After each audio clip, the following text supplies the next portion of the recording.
Hello，大家好，歡迎大家嚟 CanadianAutoReview.ca 嘅 YouTube 頻道。試緊呢一部呢，就係 Porsche 嘅 Macan 嘅全電版本啊。咁相隔自從 Porsche Taycan 一個全電獨立車係喺5年前左右呢就出道至今呢，就 Porsche 一直都冇再出全電版啦，即係除咗 Taycan 之外。咁呢部 Macan 咧就係保時捷嘅第二款嘅全電嘅作品啦。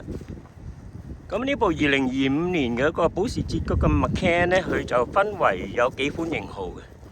咁最 base 個型號咧就係Rear-wheel Drive 咧，就係 Macan 啦。咁而家試緊呢一部咧就係 Macan 4啦。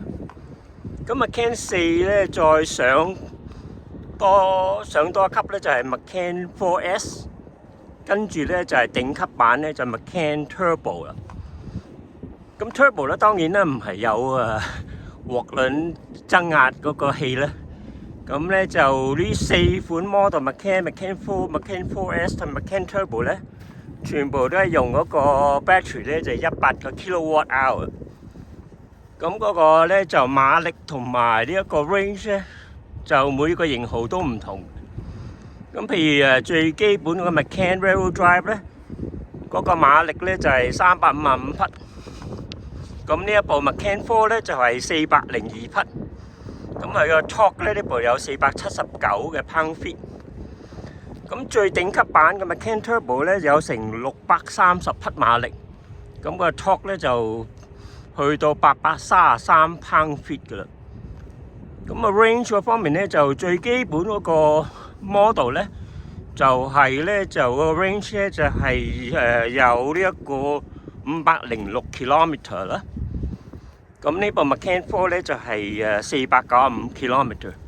咁大家咧就睇到咧就係佢左右咧都有呢一個充電埠啦。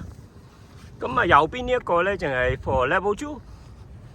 咁另外呢一個左邊呢一個咧就係有呢一個sorry 一陣子開就有呢一個level 2同埋 level 3。好啦，我哋睇睇未講個價錢咧。咁Porsche Macan 嗰個最 base 個 model 咧就係94,900加幣。咁呢個 Macan 4咧就係99,300加幣。咁Macan 4S 就要10,69000。咁Macan Turbo 最貴咧就係差唔多13萬噶啦。咁Macan 咧就好多 options 啦。咁有一部試車咧就譬如有呢一個22寸呢一個21寸呢一個Macan Design 嗰個車胎啦。咁咧佢就呢個顏色咧就係 Provence 嘅顏色咧就要成1,400蚊啦。咁入邊啲真皮內籠咧就係都要另外千幾蚊。咁睇下佢個內籠嘅設計啦。咁咧就咁睇到呢一度咧就個儀表嗰個電子框啦，同埋呢一個顯示啦。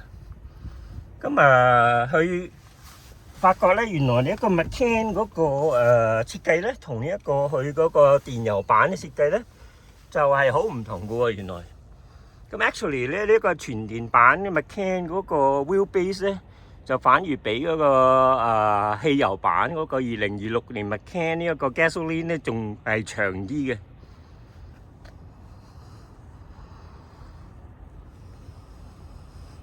咁嗰個有一個保時捷嗰個撻車掣呢度啦，不過咧就呢一個咧就完全唔需要，因為你一踩 brake 咧就已經可以去準備就緒噶啦。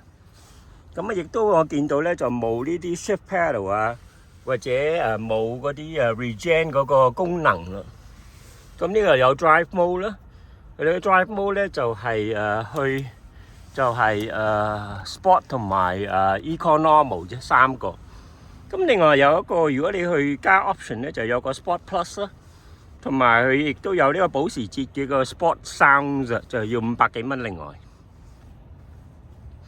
咁亦都睇下佢車頭咧，就亦都可以載嘢嘅。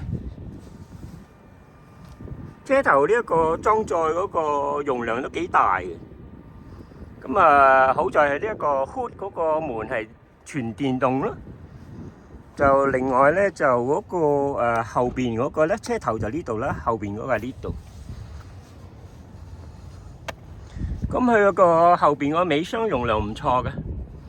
我哋見到呢個左右咧有個把手咧，就係愛嚟咧就係擺低呢一個後座椅嘅。咁我哋可以見到咧後座椅咧後座咧其實咧就都其實唔係好闊落嘅，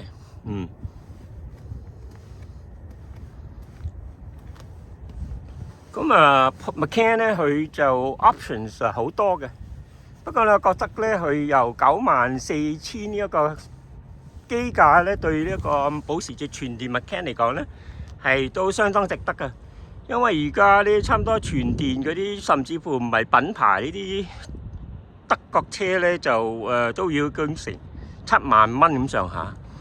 咁Audi 呢個最新嗰部 Q6 e-tron 咧，都要成8萬8噶啦。好，就講到呢度。